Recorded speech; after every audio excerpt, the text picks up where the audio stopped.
aktivis kemanusiaan. Ini salah satu ayat favorit selain kesempatan 18, 19 dan lain-lain yang lain. Karena kita bicara langsung tentang justice, tentang loving kindness, dan tentang walking harmony, keadilan, mencintai, kesetiaan, belas kasih, dan berjalan dengan baik.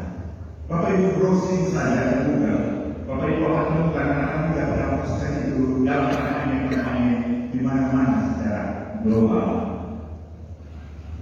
Nah, Bapak Ibu, Mika 6 ayat 8 di dalam kebutuhan dari yang digambarkan tadi seringkali digunakan oleh gereja sebagai seruan untuk keadilan dan advokasi.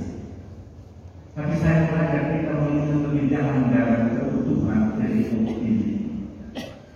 Mika saya katakan tadi, ini nabi-nabi kecil kategorinya, bukan nabi-nabi kerajaan.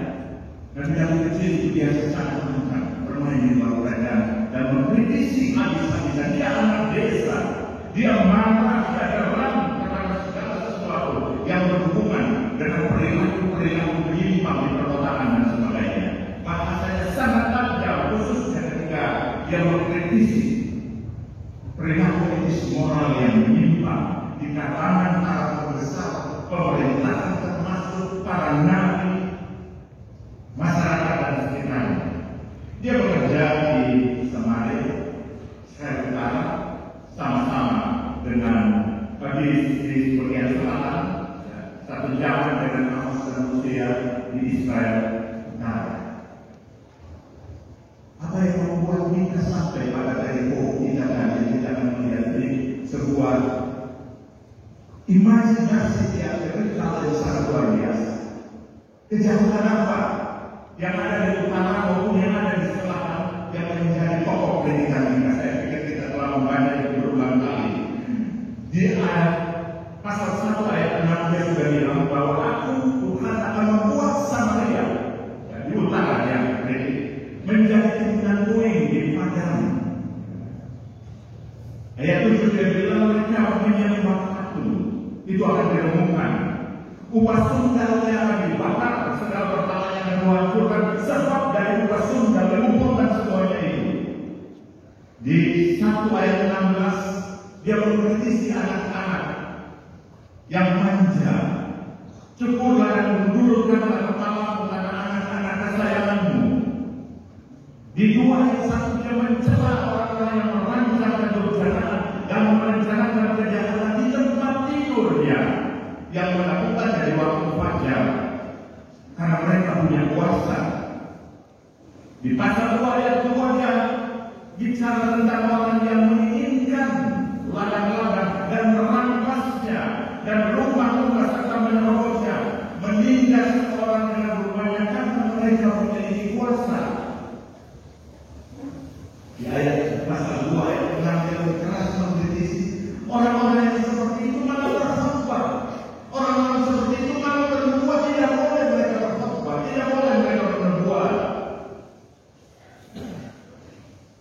Pasal 2 ayat 8 dia katakan merebut jubah dari orang-orang yang suka damai dan tidak suka berperang, mengusir para istri dan merampas bayi-bayi mereka. Pasal 2 ayat 9.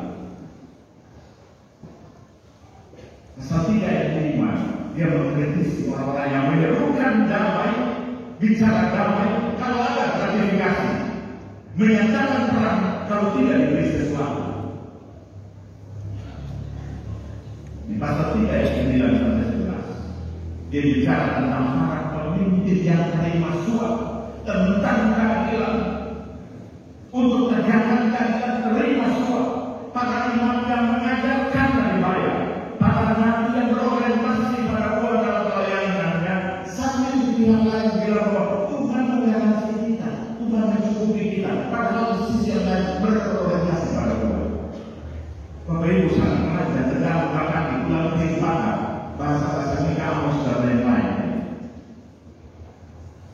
Dan sampai lagi yang pada melihat dari kopinya, saya katakan semua imajinasi teatrikal yang membayangkan sebuah manusia raksasa seperti ini, lalu dia mulai dari ayat 1, sampaikan pengaduan kepada gunung, kepada tanah, dan lain-lain. Gunung, bumi, sebuah analogi terhadap perjalanan sejarah yang panjang didudukan sebagai juru. Gunung-gunung adalah saksi sejarah yang panjang duduk sebagai juri. Mari kita bayangkan para petugas pengadilan masuk mengawal mungkin dengan agak kasar terdakwa, dan terdakwa itu adalah Israel dalam sebuah sidang. Didudukan dengan tangan terpikat dan kaki dibelenggu, lalu dia berjalan menuju ke kotak di samping. Di sebelah kiri Israel ada juri, dan ini adalah juri yang paling aneh saya katakan tadi, karena yang duduk di kotak juri adalah gunung-gunung yang luas di bumi. Mereka duduk dalam kemegahan alam, tertutup pepohonan dan tanah, mengarahkan telinga mereka ke arah jasa penuntut yang tidak lain adalah Yahweh. Yahweh membawa pengaduannya dan menuntut. Ruang sidang sepi. Lalu Yahweh menghadap ke juri dan menyatakan, aku beta Yahweh mempunyai perkataan melawan umat. Mengapa saya mengadili mereka? Ayat 2 dikatakan, dan Yahweh pertama-tama berbicara dengan retorika kesekian pengaduan yang dahsyat. Hai umatku, apa yang telah engkau lakukan? Apa yang telah aku lakukan kepada kamu? Apakah aku melelahkan engkau? Jawablah aku. Yahweh pertama-tama bertanya, apa yang telah Yahweh lakukan hingga menyebabkan kejahatan Israel? Sebab aku telah membawa kamu keluar dari tanah Mesir, dan aku telah menebus kamu dari rumah perbudakan. Dia mulai membentangkan sebuah survei historis untuk mengajak umat mengingat perjalanan bersama Yahweh yang dimulai dari keluaran di Mesir. Tuhan bertindak bagi mereka dalam peristiwa Eksodus dari Mesir. Apa yang telah aku lakukan? Terjawab di sini. Tuhan telah menyertai mereka sejak Eksodus. Dan tentunya mereka tidak menjadi jahat karena tindakan besar yang dilakukan atas nama mereka. Mereka tidak harus menjadi jahat. Pelajaran sejarah berlanjut dikatakan mengutus Musa, Harun dan Miriam ke hadapanmu.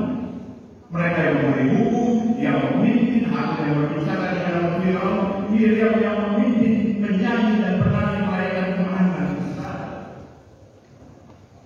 Ketiga orang ini merangkum keajaiban dan kuasa anugerah Yesus di dalam peristiwa Eksodus.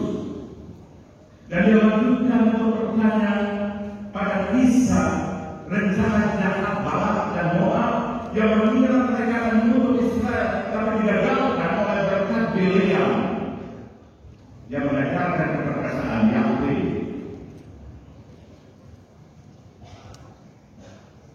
Allah memohon sebagai jasa penuntut mereka mengingat semuanya tindakan kebenaran Yahweh. Apakah salah satu dari perbuatan ini membawamu pada kejahatan besar yang telah kamu lakukan di negeriku? Tanya Tuhan. Bagaimana mungkin ada orang yang mengambil tindakan dan provokasi karunia dan kemudian menjadi seperti yang kalian lakukan saat ini? Lalu giliran terdakwa menjawab. Apa yang dia jawab? Dia tidak mengakui kesalahan, tapi dia tawarkan debat dengan Tuhan. Dia tidak menginginkan, dia hanya menginginkan jalan keluar. Dia ingin tahu apa yang sebenarnya diinginkan Tuhan yang marah diri dari mereka.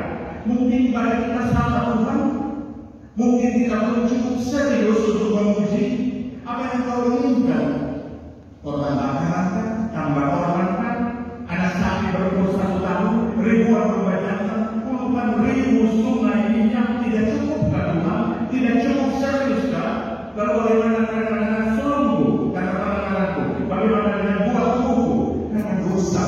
hidupku.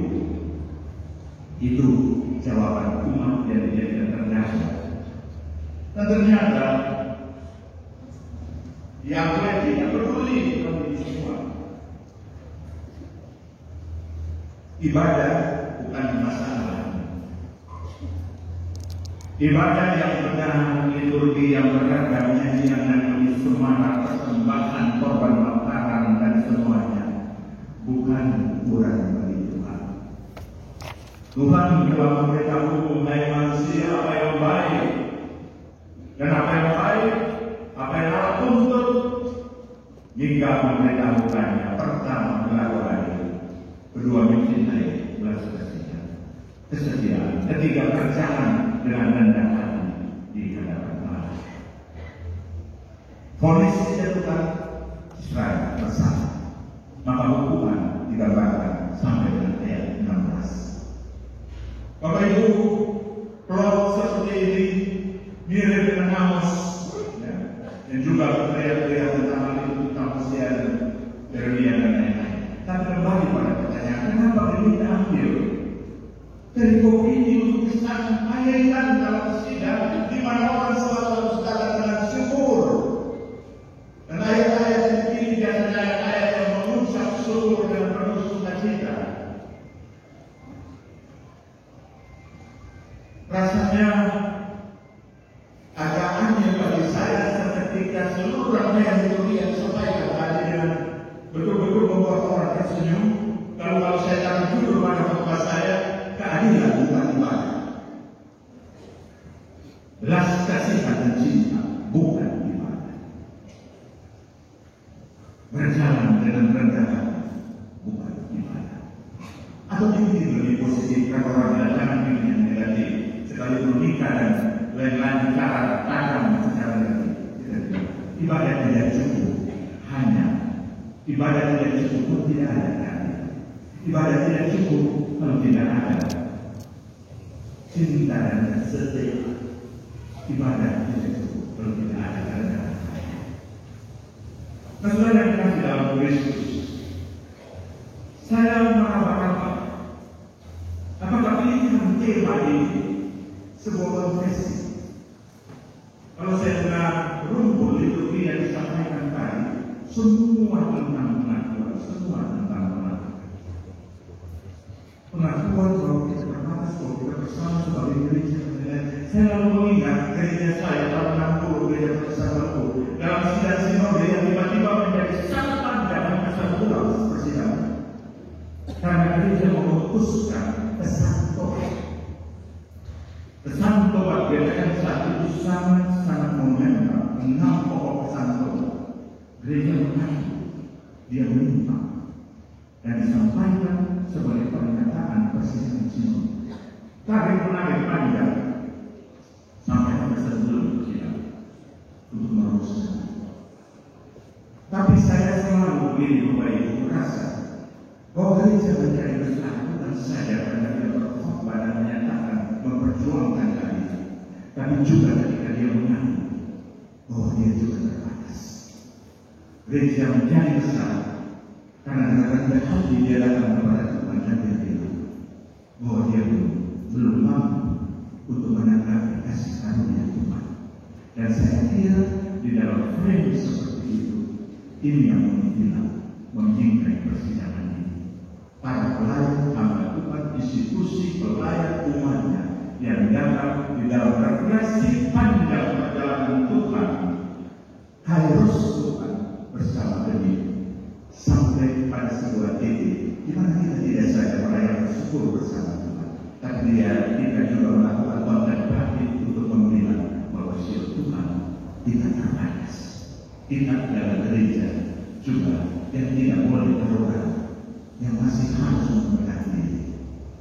Dalam pengertian atau dalam frame yang itu mudah-mudah benar, itu kami lihat yang Tuhan minta 3 hal: berlaku adil. Perkataan ini selalu ditemukan di pengadilan.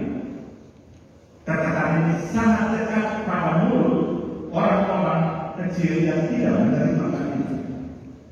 Kalau kita baca keadilan misbah dalam bahasa Ibrani, Di dalam kitab Perjanjian Baru dia terikat dengan selalu melekat pada jangan, melekat pada anak-anak tidak berayat, pada anak-anak yatim piatu, pada anak orang miskin, pada orang kelaparan, pada orang asing, pada orang yang tidak berkecukupan atau mendidik, pada orang yang lemah dan tertindas.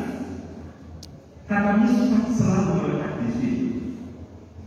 Di kemudian hari sampai pada saat ini kita sudah bicara tentang keadilan ekologi, keadilan gender, dan macam-macam keadilan yang lain. Tapi satu yang mau dikatakan dalam kaitan ini adalah mengisyaratkan kita bekerja demi keadilan orang-orang kecil, ciptaan yang kecil yang seringkali lepas di dunia kita. Jawaban atas masalah dosa Israel bukan ritual ibadah dan korban subur yang lebih banyak. Jawabannya adalah pada sesuatu yang jauh lebih dalam daripada ibadah keagamaan apapun. Mereka memerlukan perubahan hati yang menuntut pada keadilan. Tanpa perubahan itu, maka Tuhan Israel terhadap hukum Taurat tidak lebih dari kemunafikan. Dan di yang lain saya katakan tadi menyampaikan pesan serupa. Yesaya 1:14 aku membenci perayaan-perayaan bulan baru dan hari-hari rayamu. Semuanya itu menjadi beban bagiku. Aku telah lelah memikulnya. Tuhan lelah memikul berbagai ritual dan perayaan. Hosea 6:6 dia bilang sebab aku menyukai kasih setia dan bukan korban sembelih dan menyukai pengenalan Allah lebih daripada korban-korban bakaran. Amos 5:1 lebih tajam lagi dia katakan Allah membenci, aku menghinakan perayaan. Dan aku tidak senang kepada perhubungan perayaan. Tapi dia akan ingat berdulu-dulu seperti ada kebenaran seperti sungai selalu mengalir.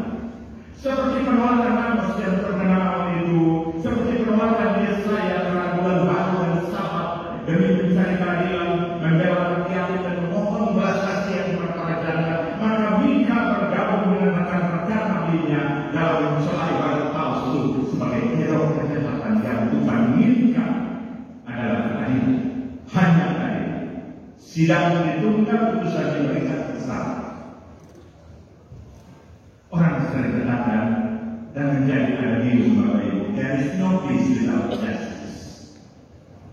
Tidak ada perdamaian tanpa keadilan.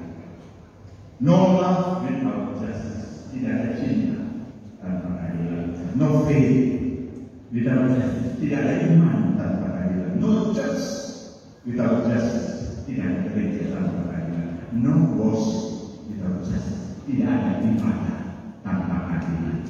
Karena keadilan bukan retorika semata. Keadilan adalah tindakan. Karena itu dia katakan, lakukan keadilan, bukan semata-mata bicara keadilan. Oleh karena itu terkait perjuangan keadilan satu, gereja bukan saja harus menyampaikan suara profetis, tapi gereja harus punya nyali profetis untuk berdiri. Karena ketika dia masuk di dalam tindakan, dia akan berhadapan dengan sangat banyak kendala tantangan yang harus dihadapi. Persidangan seperti ini Bapak Ibu adalah persidangan di mana kita juga mengevaluasi perjalanan. Seberapa jauh kita menangkap derajat kuantifikasi dan kualifikasi keadilan di dalam tetap langkah pelayanan kita dalam proses bergereja. Bapak Ibu, ketika saya katakan gereja, saya katakan dalam pengertian 3 pilar gereja. Pilar institusi, dia merumuskan aturan, program, kepegawaian, keuangan dan sebagainya.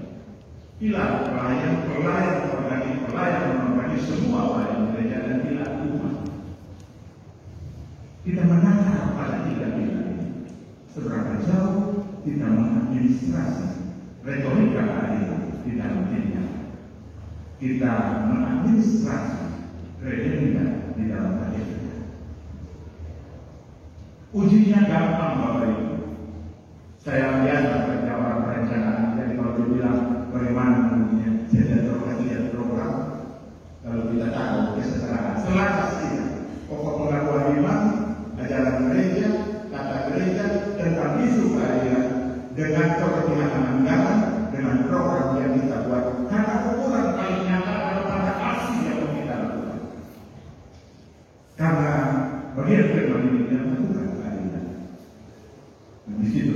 bisa mengukur berapa jauh kita meninggalkan rekam jejak tadi kalau kaitan dengan komponen-komponen yang dibicarakan tadi.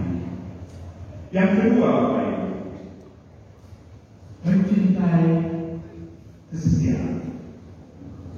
Istilah yang dipakai kata Ibrani ini sulit diterjemahkan. Namun di luar semua itu tampaknya menunjuk pada hubungan yang tidak dapat diputuskan antara Yahweh dengan manusia. Cinta, kesetiaan, belas kasihan lebih praktis untuk membedakannya dengan agape, karunia. Hesed adalah belas kasihan. Selain keadilan, Israel juga harus memberikan belas kasihan. Keadilan dan belas kasihan merupakan karakter dasar Allah. Kita baca Mazmur 89 ayat 14 dia bilang, keadilan dan hukum adalah kekuatan kami, kasih dan kesetiaan berjalan di depan. Allah mengharapkan umatnya menunjukkan kasih pada sesamanya dan setia dalam kasih mereka kepadanya sama seperti dia setia kepada mereka. Tuhan mencurahkan berkatnya setiap saat bagi gereja dan bagi umatnya berdasarkan apa yang kita butuhkan. Dan oleh karena itu kita diminta mencintai, memiliki belas kasihan, setia, dan melakukan itu dalam hubungan dengan yang lain. Belas kasihan bukanlah ibadah. Tidak ada ibadah tanpa belas kasihan. Matius 12 ayat 7 dia katakan, jika memang kamu mengerti maksud firman ini, yang kehendak tidak belas kasihan dan bukan persembahan. Saudara, cinta kita kepada Tuhan berdiri dengan cara kita memperlakukan orang-orang di sekitar kita. Yesus memberitahu kita bahwa dunia akan mengenali kita melalui kasih kita. Dan ini bukan hanya untuk mencintai mereka yang mencintai kita, tetapi untuk mencintai semua orang. Saya ini sebuah cerita menarik dari mahasiswa teologi yang di Harvard University di Amerika. Ketika sedang mempersiapkan diri untuk ujian, ya, para mahasiswa sekolah teologi ini sedang mengikuti ujian akhir mereka dengan topik imperatif moral dari Immanuel Kant, seorang filsuf. Nah, dia skripsi itu berlangsung dalam 2 jam dengan jeda waktu 15 menit. Mereka harus menulis pandangan mereka tentang moralitas seperti apa. Apa itu moralitas? 1 jam mereka menulis dengan semangat, 15 menit mereka break, ada ke toilet, ada ke toilet, ada ke beli minum, ada semua program selesainya. Setelah mereka masuk lagi untuk menghabiskan 1 jam break untuk menulis apa itu imperatif moral. Nah, harus akan menjawab moral dan sebagainya. Semua yang membutuhkan tugas, 1 minggu kemudian keluar hasil semuanya gagal. Mereka berpikir mereka sudah menulis dengan sangat baik dan paham Immanuel Kant. Tetapi profesor itu dia tunggu bukan di kelas, dia tunggu di 15 menit istirahat itu. Karena di depan ruang kelas mereka ada seorang mahasiswa dari jurusan lain yang auto-auto seperti orang kelaparan dan seperti orang sakit duduk di depan kelas itu, dan dia lihat selama 15 menit mahasiswa dan tidak seorang pun menyapa orang itu. Tidak seorang. Oleh karena itu semua tulisan mereka datang ke ujian itu karena tindakan moral mereka tidak seorang yang melakukan hal itu. Saudara ingat, ini orang-orang Kristen pertama di Kekaisaran Romawi dan kelas orang-orang Galilea 2% yang dianggap kafir, cuma 2%. Tetapi ketika mereka atau Kekaisaran Romawi dihantam badai atau dihantam virus, ya, pandemi, 2 pandemi abad kedua dan abad ketiga, secara online, orang-orang yang 2% itu keluar dan menyatakan pembelaan sementara pada pukul kerajaan langit keluar dari kota, orang-orang keluar dari 80% itu mengorbankan diri, melakukan pelayanan kasih, kemudian dengan istilah karitas. Kaisar kemudian dalam catatan sejarah memanggil para guru dan bertanya kenapa kalian lari, dan orang tua yang 2% ditinggal dan melakukan pelayanan kasih. Tapi sejarah kemudian bercatat karena tindakan seperti itu juga yang memberi kontribusi pada keputusan kaisar menjadikan kekristenan sebagai agama resmi kerajaan kemudian.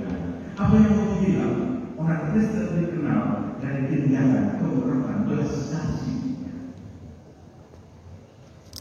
Dia boleh tetap menderita, dia boleh teraniaya, dia boleh dianggap kafir, tapi tidak menghilangkan karakter dasarnya untuk tetap terpanggil dan menjadi berkat. Itulah gereja. Dan kita terpanggil saat ini untuk menjadi berkat bagi bangsa. Yesus berulang kali dikatakan, tergeraklah hatinya oleh belas kasihan. Ketika dia melihat orang banyak yang mengikuti yang belum makan, ketika dia melihat orang buta yang menunggu, tergeraklah hatinya oleh belas kasihan. Yesus menghampiri oleh karena belas kasihan. Gereja menghampiri karena belas kasihan. Orang Samaria yang mengatakan menghampiri orang yang jatuh di jalan karena belas kasihan ada padanya. Gereja terpanggil untuk menjadi gereja yang berbelas kasihan, gereja yang mengalir liquid terus menerus keluar untuk meletakkan agenda belas kasihan yang dia akui. Yang ketiga, saudara, berjalan dengan rendah hati di hadapan Tuhan.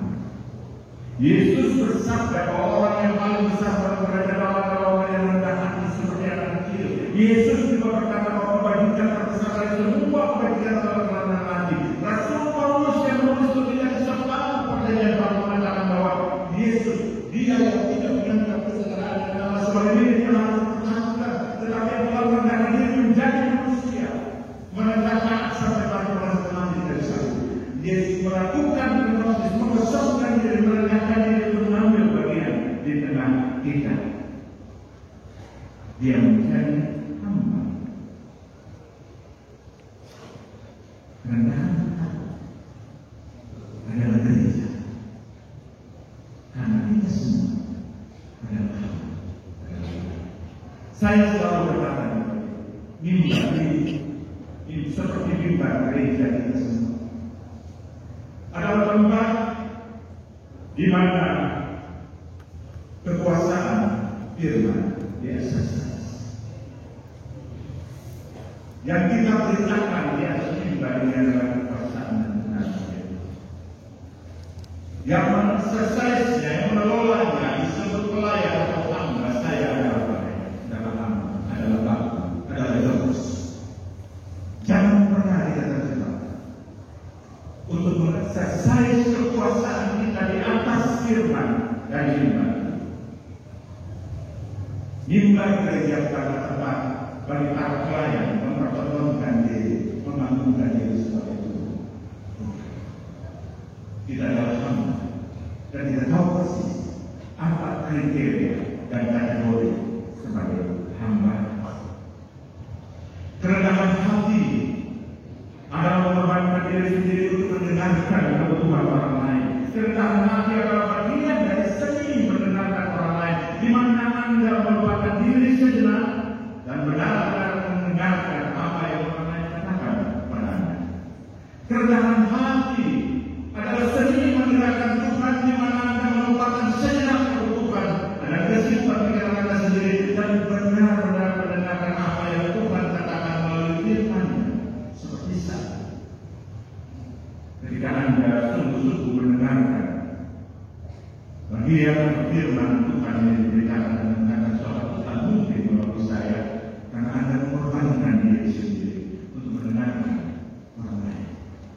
Berjalan dengan rendah hati bersama Tuhan adalah berjalan dalam kesadaran penuh bahwa Tuhanmu menciptakanmu, Tuhanmu yang berjalan bersamamu di setiap langkahmu setiap hari, Tuhanmu yang berjalan bersamamu di dalam lembah-lembah dan bayang-bayang kematian. Tuhanlah yang